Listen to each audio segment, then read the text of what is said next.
Have you recently started playing guitar and you got to the C chord and realized it's really hard? I see this all the time with beginner guitarists, and it's like when they hit the C chord, they hit a wall. Well, today my goal is to make the C chord really easy for you. I'm going to show you 4 different ways to play it. The first 2 are crazy easy, the third way is a little bit trickier, and the fourth way is the normal way. But I'm going to break it down for you to make it even easier than you'd ever imagined it could be. Also, if you'd like to learn more from me, please check out the link in the description below for my 7-day free beginner's guitar challenge. And please be sure to like this video and subscribe to my channel. So these first 2 C chords I'm going to show you are super easy, and you can use these anytime that you see a normal C chord in music or any song that you know. Here's what it looks like on a chord diagram. Again, I'm just going to start with my first finger, and I'm going to place that on the first fret of the second highest string, the B string. Now with my right hand, I'm just going to play 3 strings here.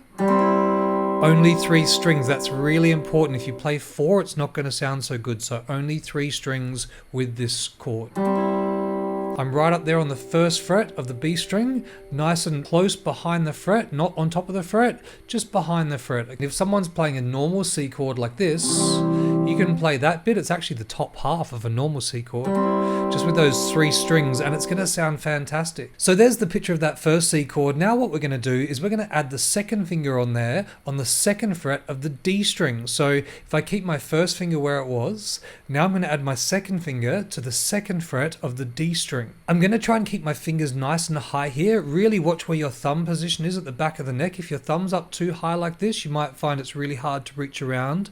By bringing that thumb down like this, I can really bring that hand around the front of the guitar neck just like that, and it makes it much easier to play. You can see here now I've got that angle coming off the fret there that gives it that nice clean sound, so I don't bottom out and hit the next strings like this. I'd get my chord sounding something like this. Not so good. What I want to do is raise that up like this, and you'll hear I get that definition. With my right hand, I'm hitting all 4 strings with that, and my left hand, nice like that. Second finger on the second fret of the D string, first finger up nice and high on the first fret of the B string, and all 4 strings. Just watch, again, if that second finger here is coming off on a bit more of an angle like this, it's probably going to clip that G string just under here. So you might find that that string there is a bit of a dead note. That does come with time, and over time you'll be able to raise that a little bit higher and get that sounding really nice and smooth. At first, when people start playing, often their fingers are coming off on this sort of an angle, but eventually you're going to get that strength to get that finger to sit up on that 90-degree angle coming off and then bending at the knuckle. So in summary, so far we've got our super easy C chord with our first finger there on that first fret, with our right hand playing the 3 strings. Sounds great. Then we also had that next one, a little bit harder, the easy C, where I'm adding that second finger onto the second fret of the D string there. With my right hand, I'm playing 4 strings. Now this next chord is kind of like a bit of a secret weapon for me, and I use it instead of a C chord a lot. The name of the chord is called a C add 9, and it looks like this. So this one's a little bit trickier than those first 2 that I showed you, but it is still a lot easier usually for beginner guitarists than a normal C chord. So I'm going to build this chord now, starting with my first finger on the second fret of the D string, just like that picture there. Then I'm going to put my second finger on the third fret of the A string. So again, first finger on that second fret of the D string, second finger is on the third fret of the A string, and my third finger is going to come down all the way over here on the third fret of that B string. So I've just kind of snuck that in just in there, okay? So it looks all together just like that. Now, at first, you might want to build it back to front. You might start with your third finger on that second highest string, on that B string there. You might start here, and then you might reach across and put your second finger on the third fret there of the A string, and then your first finger down here. At first, you can build it however you like. I usually tell students to build it from their first finger to start with, and then see how they go, but it just takes a little bit of time to get used to. Now you can see in the picture here, I've got a cross on the low E string, so that means don't play that string. So with my right hand, I'm going to play only 5 strings. There's the chord, and with my left hand, there it is. Second finger, first finger, and third finger. 5 strings with my right hand. That chord is a beautiful sounding chord.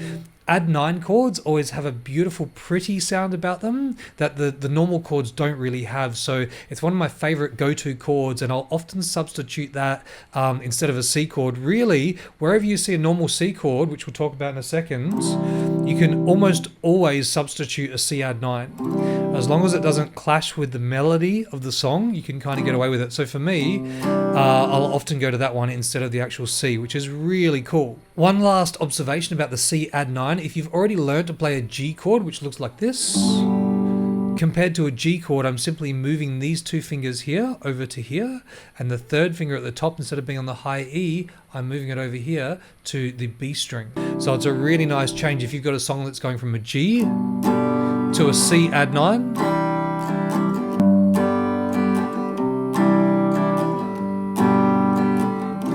Very cool. Now finally we have the actual C chord. Now again, this chord is kind of like the arch nemesis for most beginner guitarists. They do the G chord, they do the E chord or the E minor, maybe a D, maybe an A. You get to a C, it's like, oh my god, this is really tricky. Again, if you want any info on actually the easiest way to play this instrument, please check out my beginner's 7-day guitar challenge. The link's in the description. But for now, let's have a look at this C chord and see if we can break it down a little bit. I think the main trick with this, there's a couple of major things I want to speak into. Number one, always trying to have your fingers right up to the fret. So let's build the chord from the beginning and see how we go. Make sure you also have your thumb down the middle of the neck. So the bone of the thumb sitting in the middle of the neck like that is always a good way to start.